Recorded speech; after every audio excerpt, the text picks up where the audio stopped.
Hello everyone, welcome to today's lecture. So in today's class we'll study application of derivatives NCERT exercise 6.3 part 1. So let us start. The images, text and other materials used in our presentations are for educational purposes only.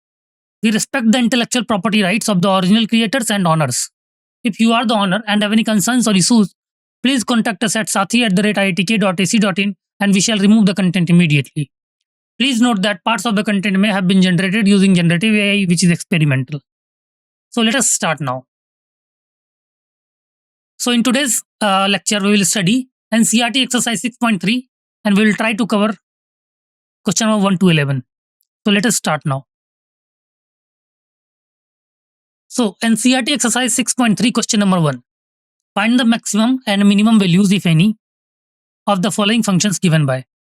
We are given 4 functions and we basically have to find the maximum and minimum values of the given function. Okay.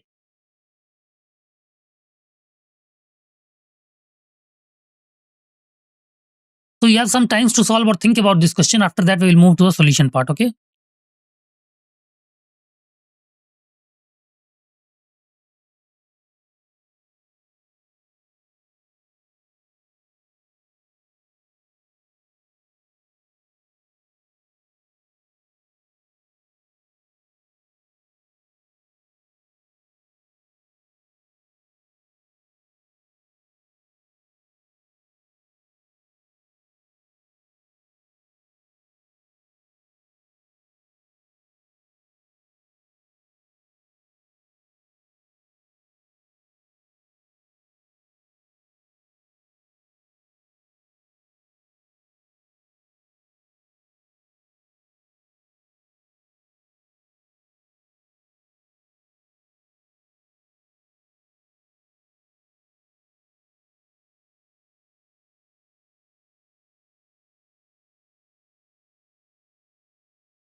Okay. Hope you all have attempted this question. Let us now see the solution of the given question, right? We have to find the maximum and minimum values of the given functions, right? So correct answer is for part 1, minimum value is 3. For part 2, minimum value is -2.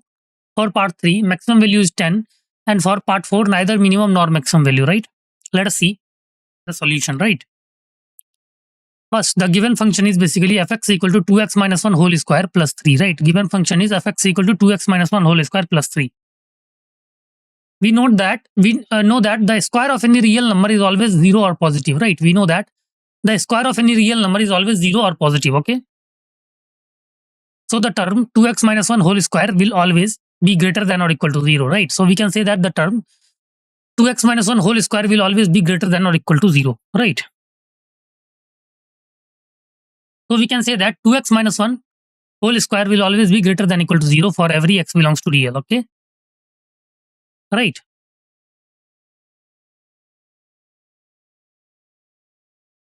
Now adding 3 to both the sides of this inequality gives us the function fx, right? Adding 3 to both the sides of this inequality gives us the function fx, right? So fx is basically 2x minus 1 whole square plus 3, which is greater than or equal to 0 plus 3, right? We can say that fx is equal to 2x minus 1 whole square plus 3, which is greater than or equal to 0 plus 3, right? So we can say that fx is greater than or equal to 3, right? So we can say that fx is basically greater than or equal to 3, right? This means the smallest possible value fx can take is basically 3, okay? So this minimum value is achieved when the squared term is 0, that is 2x minus 1 equal to 0, right? Now solving for x, we'll get 2x is equal to 1. This implies x will be equal to 1 by 2, right? Okay. Now substituting this value, this x value into the function, we will get minimum value of f is equal to f of 1 by 2, which will be equal to 2 into 1 by 2 minus 1 whole square plus 3, which is equal to 1 minus 1 whole square plus 3, right? Which will be equal to 0 square plus 3. So finally it will be equal to 3, right? Since the squared term 2x minus 1 whole square can become infinitely large, fx can also increase indefinitely, right? Since the squared term 2x minus 1 whole square can become infinitely large, so fx can also increase indefinitely, okay? Hence function f has a minimum value of 3, right? Hence we can say that the function f has a minimum value of 3, but it does not have a maximum value, right? Okay, but it does not have a maximum value. Now for part second, the given function is fx equal to 9x square plus 12x plus 2, right? The given function is basically 9x square plus 12x plus 3, 2. To easily find its maximum or minimum value, we will first rewrite this function by completing the square, right? We will first rewrite the function by completing the square. So fx is equal to 9x square plus 12x plus 2, which we can write it as 9x square plus 12x plus 4 minus 4 plus 2, okay? This simplifies to fx equal to 3x plus 2 whole square minus 2, right? This simplifies to fx equal to 3x plus 2 whole square minus 2, okay?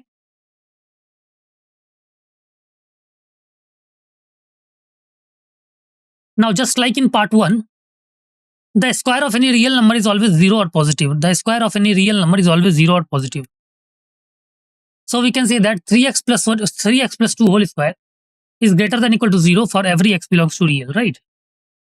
Now subtracting 2 from both the sides of this inequality gives us fx, right? Subtracting 2 from both sides of this inequality gives us fx, right? So fx will be equal to 3x plus 2 whole square minus 2, which is greater than or equal to 0 minus 2, right? Fx is equal to 3x plus 2 whole square minus 2, which is greater than or equal to 0 minus 2, okay?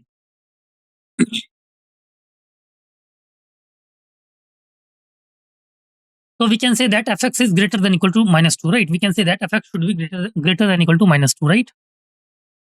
This indicates that the smallest possible value fx can take is basically minus 2, right? This indicates that the smallest possible value fx can be is basically minus 2, right? This minimum value occurs when the squared term 3x plus 2 whole square is 0. That is 3x plus 2 is equal to 0, okay?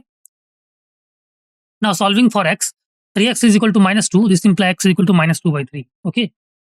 Okay, x is equal to minus 2 by 3. Substituting this x value into the function, we will get minimum value of f is equal to f of minus 2 by 3. Minimum value of the function f is basically f of minus 2 by 3, which is equal to 3 times minus 2 by 3 plus 2 whole square minus 2, right? Which is equal to minus 2 plus 2 whole square minus 2, right? Which is equal to 0 square minus 2, which is equal to minus of 2. Since the squared term 3x plus 2 whole square can become infinitely large, fx can also increase indefinitely, right?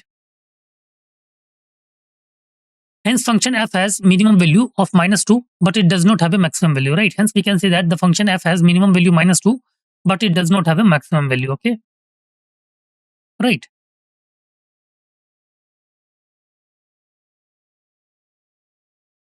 Part third, given function fx is equal to minus of x minus 1 whole square plus 10, right? The given function fx is equal to minus of x minus 1 whole square plus 10. So the term x minus 1 whole square is a square. So it's always 0 or positive, right? Hence we can say that x minus 1 whole square is greater than equal to 0, right? Hence we can say that x minus 1 whole square is greater than equal to 0. However, there's a negative sign in front, right? There's a negative sign in front. So multiplying an inequality by negative number reverses the sign, right?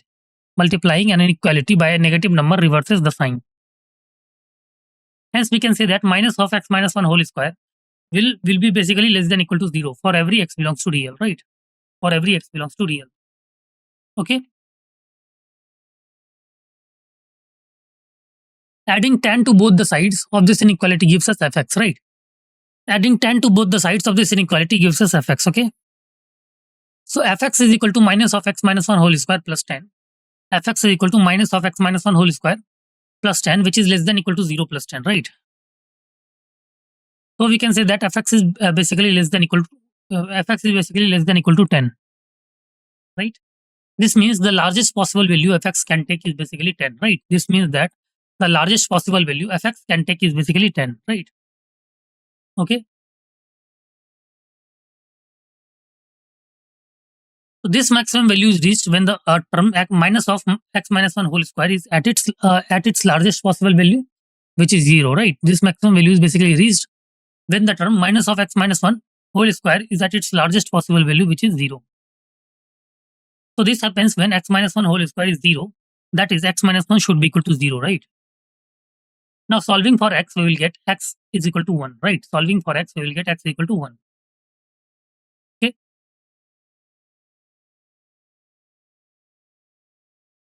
Now substituting this x value into the function, we will get maximum value of f is equal to f of 1, right? Maximum value of the function f is basically f of 1, which is equal to minus of 1 minus 1 whole square plus 10, right? Which is equal to minus of 1 minus 1 whole square plus 10, which is equal to minus of 0 square plus 10, right? Which is equal to 10.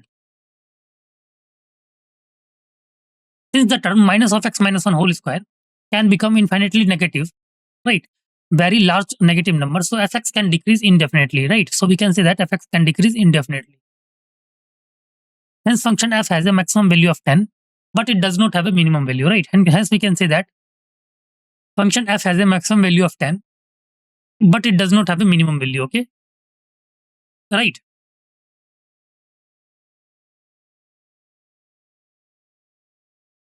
Now, for part fourth, the given function is basically gx is equal to x cube plus 1, right? Gx is equal to x cube plus 1, right? To find its maximum or minimum, we can use its derivative, which tells us how the function's value changes, right? How the function's value changes. First, find the derivative of gx.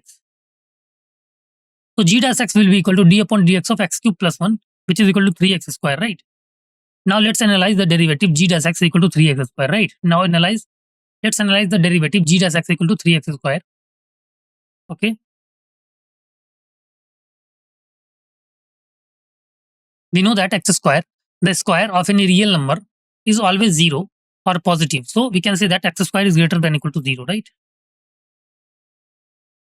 Multiplying by 3, a positive number, keeps the inequality the same. Multiplying by 3, a positive number keeps the inequality the same, right? So we can say that 3x square is greater than equal to 0, right? So we can say that 3x square is greater than equal to 0, okay?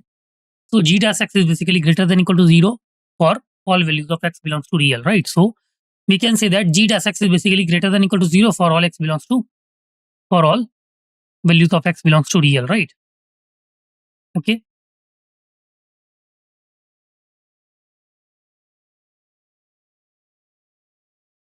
So a function whose derivative is always greater than or equal to 0 is an always increasing function, right? A function whose derivative is always greater than or equal to 0 is always an increasing function, right?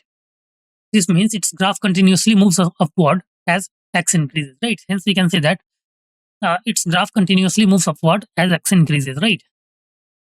Now, as x goes to very large positive values, example x tending to infinity, gx also goes to infinity, right?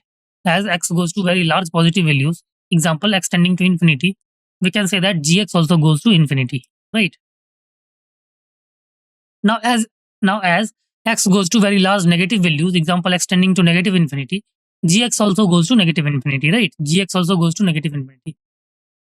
Now, since the function continuously increases without bounds, it never reaches a highest point or a lowest point, right? Since the function continuously increases without bounds, it never reaches a highest point or a lowest point, okay? Thus, function g neither has a maximum value nor a minimum value, right? Hence, we can say that function g neither has a maximum value nor a minimum value, okay? Okay, let's move to the next question. Next question says, find the maximum and minimum values, if any, of the following functions given by. We are given these functions, 5 functions, and we basically have to find the maximum and minimum values of these functions, okay? Okay, you have some time to solve or think about this question. After that, we'll move to the solution part, right?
Okay, let us move to the solution part now. We have to find the maximum and minimum values, if any, of the given functions, right? So these are the answers. For part 1, minimum value -1 and no maximum value. For part 2, maximum value 3 and no minimum value. For part 3, like minimum value 4, maximum value 6. For part 4, minimum value 2, maximum value 4. And for part 5, neither maximum nor minimum value, okay? So let us see the solution part. The given function is basically fx equal to absolute value of x plus 2 minus 1, right? Now we know that the absolute value of any real number is always non-negative, right? 0 or positive. We can say that absolute value of any real number is always non-negative, that is 0 or positive, okay? So we can say that absolute value of x plus 2 is basically greater than equal to 0 for every x belongs to real, right? Okay. To get fx, we subtract 1 from both sides of the inequality. So we can get absolute value of x plus 2 minus 1 will be greater than equal to 0 minus 1, right? So we can say fx is greater than equal to minus 1, right? Fx is greater than equal to minus 1, right? This means the smallest possible value fx can take is basically minus 1, right? This means that the smallest possible value fx can take is basically minus 1, right? This minimum value is achieved when absolute value of x plus 2 is at its smallest, which is 0. Now set x plus 2 equal to 0, so we can say that x is equal to minus 2, right? Set x plus 2 equal to 0, so we can say that x equal to minus 2, right? Okay.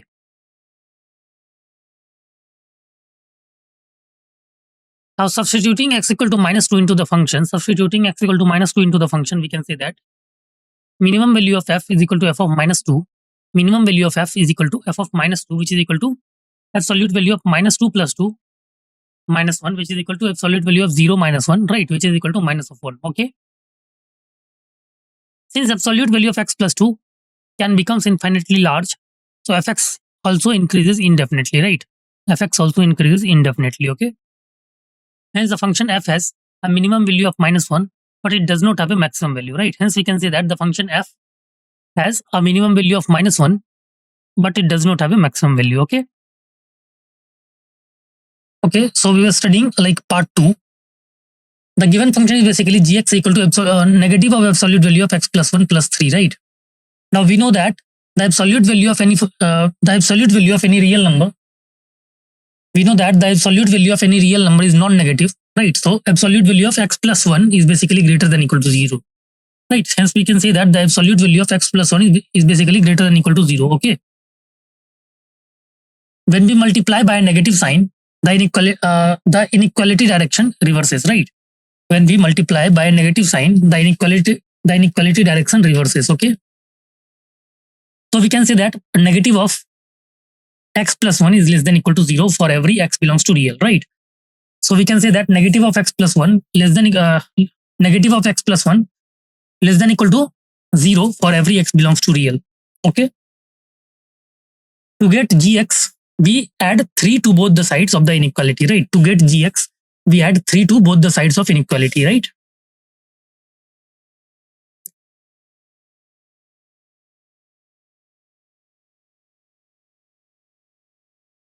Okay. So negative of x plus 1, negative of absolute value of x plus 1 plus 3 will be less than equal to 0 plus 3, okay? So we can say that gx is less than equal to 3, right? Gx is less than equal to 3, okay? This means that largest possible value of gx can take is 3, right? Largest possible value of gx can take is basically 3, okay? So the maximum value is achieved when negative of absolute value of x plus 1 is at its largest, which is 0, right? This happens when absolute value of x plus 1 is basically 0, right? This happens when absolute value of x plus 1 is 0. Now set x plus 1 is equal to 0.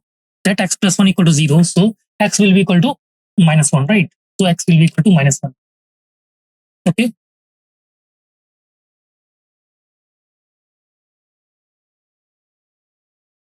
Now substituting x equal to minus 1 into the function,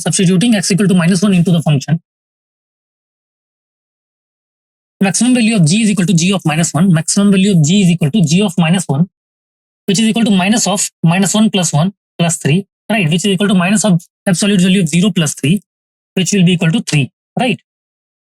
Since absolute value of x plus 1 can becomes infinitely large, so we can say that minus of absolute value of x plus 1 can becomes infinitely negative, meaning gx can decrease indefinitely, okay?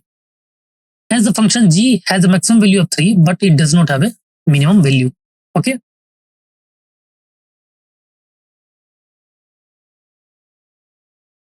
Right. Now let us see part 3. The given function is hx equal to sine 2x plus 5, right? The given function is basically hx equal to sine 2x plus 5, right? We know that the sine function always has a has a range between -1 and 1 inclusive. We know that sine function always has a range between -1 and 1 and inclusive. So we can say that sine 2x is between -1 to 1, right? So we can say that sine 2x is between -1 to 1. Now to get gx, we add 5 to all the parts of this inequality, right? To get hx, we add 5 to all the parts of this inequality, okay?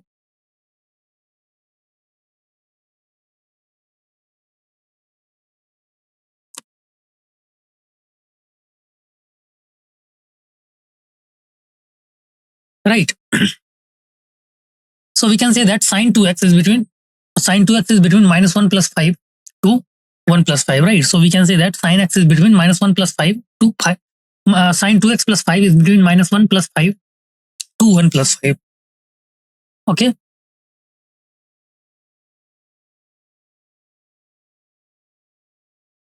This simplifies that hx is between 4 to 6, right? Hx is between 4 to 6. So this inequality directly gives us the range of hx, right? This inequality directly gives us the range of hx, okay? So the minimum value is the lowest bound in the range, right? The minimum value is the lowest bound in the range, and the maximum value is basically the largest bound, highest bound, okay? Hence the maximum value of h is basically 4, and the maximum value of h, hence the minimum value of h is basically 4, minimum value is 4, and the maximum value of h is basically 6, okay? Got it?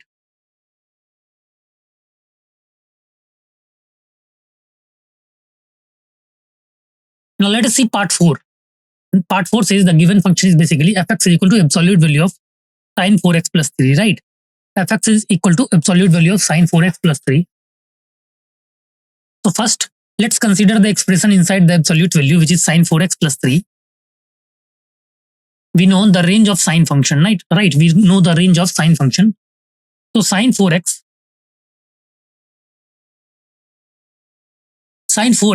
is equal, sine 4x will always lie between -1 to 1. Sine 4x will always lie between -1 to 1. Now add 3 to all parts of this inequality, right? Now add 3 to all parts of this inequality. So sine 4x will be from sine 4x plus 3 will be from -1 plus 3 to 1 plus 3, right?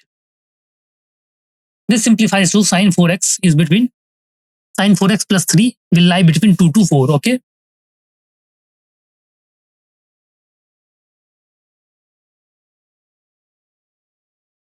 Sine 4x will lie between sine 4x plus 3 will lie between 2 to 4, okay?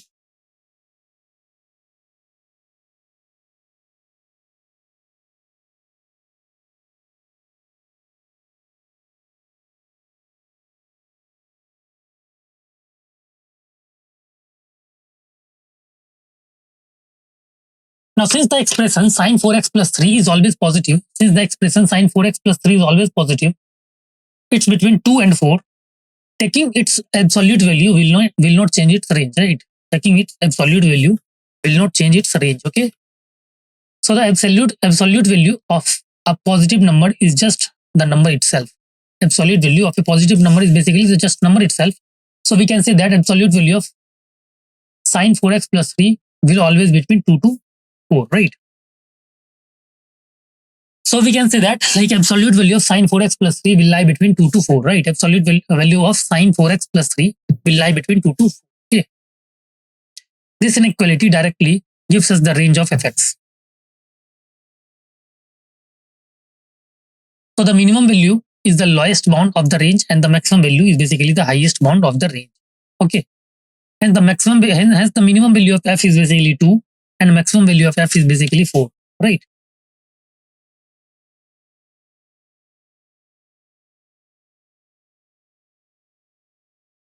So let's discuss now part 5. Given function is hx is equal to x plus 1 defined on the interval of x belongs to -1 to 1, right? So this function is a linear function, which means its graph is a straight line, right? This function is a linear function, which means its graph is a straight line, okay? So the domain of an open interval, so the domain is basically an open interval, which is -1 to 1, right? Domain is basically an open interval, which is -1 to 1. This means x can take any value strictly greater than -1 and strictly less than 1, right? This means x can take any value strictly greater than -1 and strictly less than 1. Okay. The point -1 and 1 are not included in the domain, right? The points -1 and 1 are basically not included in the domain. Okay.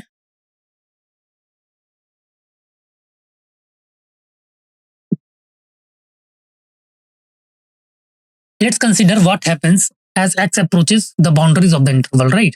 Let's consider what happens as x approaches the boundaries of the interval. As x gets closer and closer to -1 from the right side, the value of hx is equal to x plus 1 gets closer and closer to -1 plus 1, which is equal to 0. As x gets closer and closer to 1 from the left hand side, from the left side, the value of hx is equal to x plus 1 gets closer and closer to 1 plus 1, which is equal to 2. However, because the interval is open, x never actually reaches -1 or 1, right? However, because the interval is basically open, x never actually reaches -1 or 1. Okay.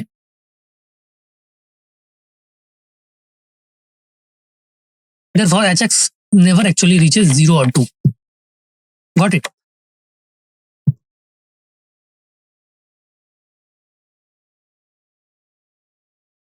So the function gets arbitrarily close to 0 but never touches it, right? Hence, we can say that the function arbitrarily close to 0 but never touches it. So there is no minimum value, right? So there is no minimum value. Okay. Similarly, the function gets arbitrarily close to 2 but never touches it. So there is no maximum value, right? We can say that there is no maximum value. Okay. Hence, the function hx has neither maximum nor minimum value in the interval -1 to 2, right? Hence, we can say that the function hx has neither maximum nor minimum value in the interval -1 to 1. Okay. Okay. Hope you have understood this. Let's move to the next question, which is NCERT exercise 6.3, question number 4. Okay. Which says, prove that the following functions do not have maxima or minima. You have to basically prove that the following function do not have maxima or minima, right? Part 1 is fx equal to e to the power x. Part 2, gx is equal to log x. Part 3, hx is equal to x cube plus x square plus x plus 1. Okay, these three functions, you have to prove that these functions do not have maxima or minima, right? You have some time to solve or think about this question. After that, we'll move to the solution part. Okay.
Okay, let us move to the solution part. We have to prove that the given functions do not have maxima or minima. Right, let us see.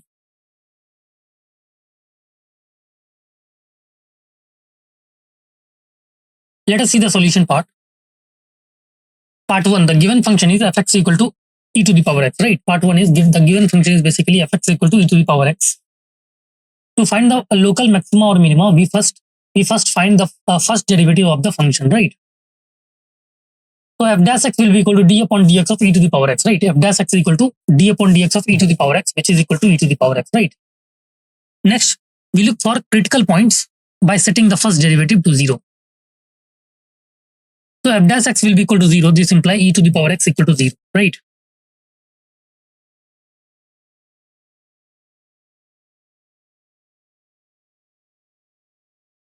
However, the exponential function e to the power x always positive is always positive for any real value of x, right?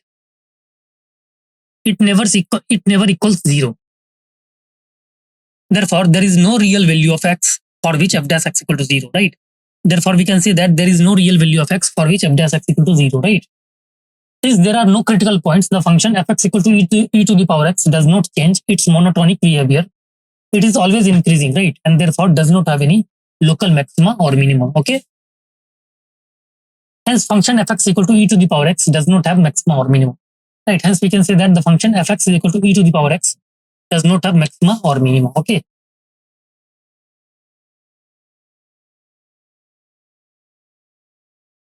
Next part is like part 2. The given function is gx equal to log x, right? The given function is basically gx equal to log x. So the domain of log x is basically x greater than 0, right? The domain of log x is basically x greater than 0. First, we find the first derivative of the function, right? First, we find the first derivative of the function. So g dash x will be equal to d upon dx of log x, right? G dash x will be equal to d upon dx of log x, which is equal to 1 by x, right?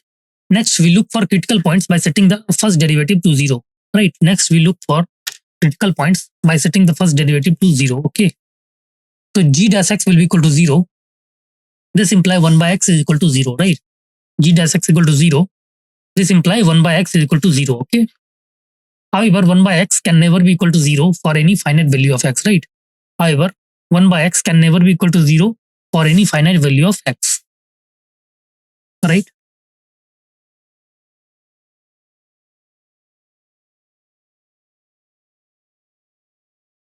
Also, since the domain of log x is basically x greater than 0, x is always positive number, right? X is always positive number, which means 1 by x will always be positive, right? We can say that x is always positive number, which means 1 by x will always be positive, right? Also, g dash x is basically 1 by x, which is greater than 0 for all x in its domain. Since g dash x is always positive, the function gx is equal to log x is strictly increasing throughout its entire domain, okay? Now, because it never changes its monotonic behavior and has no critical points, it does not have any local maxima or minima. We can say that it does not have any local maxima or minima, okay? Hence, function gx equal to log x does not have maxima or minima, right? Hence, we can say that the function gx equal to log x does not have maxima or minima, okay?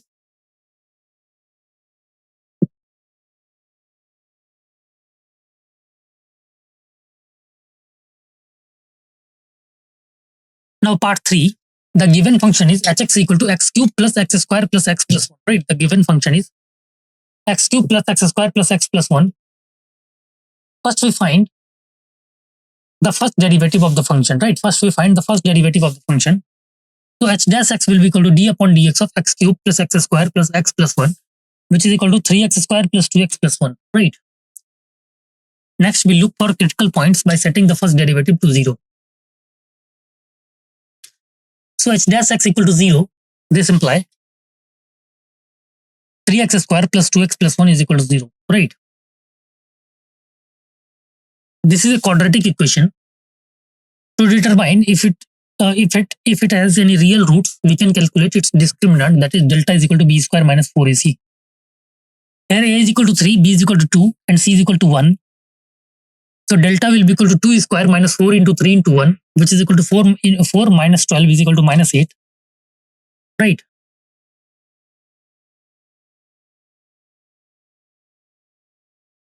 Since the discriminant delta is equal to -8, which is less than 0, the quadratic equation 3x square plus 2x plus 1 is equal to 0 has no real roots, right?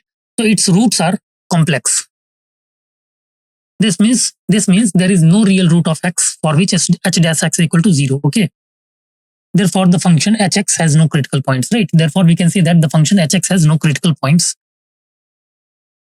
Since there are no critical points, the function hx does not change its monotonic behavior. That is, it is always increasing as h dash x is always positive, because 3x square plus 2x plus 1 is basically 3 times x plus 1 by 3 whole square plus 2 by 3, which is greater than 0, and therefore does not have any local maxima or minima. Okay. It does not have any local maxima or minima. Got it? Hence, the function hx equal to x cube plus x square plus x plus 1 does not have local maxima or minima. Okay. Next one is like NCERT exercise 6.3 question number 5. You have to find the absolute maximum value and the absolute minimum value of the following function in the given intervals, right? And the functions are given. You have to basically find the absolute value, absolute minimum and absolute maximum value of the given functions, right? Okay, you have some time to solve or think about this question. After that, we will move to the solution part. Okay.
Okay. Hope you all have attempted this question. Now let us move to the solution part, right? Question is, we have to find the absolute maximum value and absolute minimum value of the given functions, right? So let us see. These are the answers. Okay. So let us see the solution part. For part 1, the given function is basically fx equal to x cube and the interval is basically x belongs to -2 to 2, right?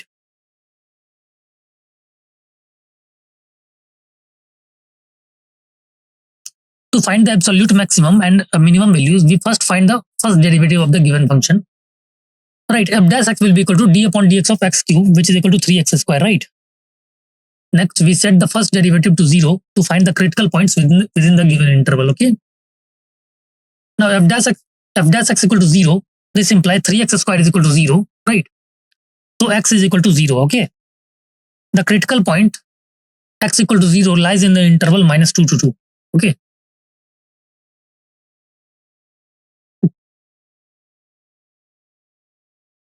Now, we evaluate the value of fx at the critical point x equal to 0 and the endpoints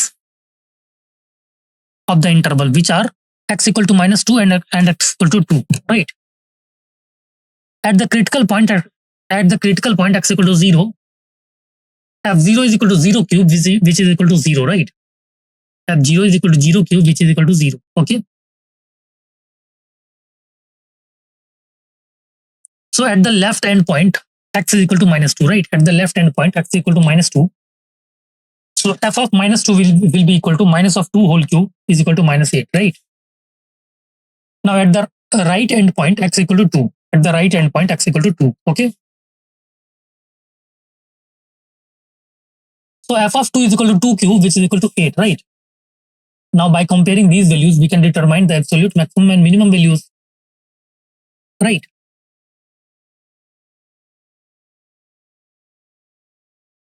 So the maximum among 0 minus 8 is basically 8. So the minimum among 0 minus 8 is basically -8, right? Hence the absolute maximum value of f on -2 to 2 is basically 8, occurring at x equal to 2, and absolute minimum value of f on -2 to 2 is -8, occurring at x equal to -2, right?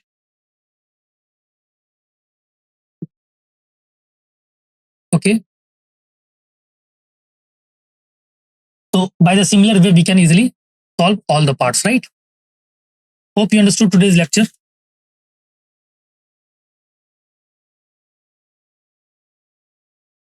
Thank you so much.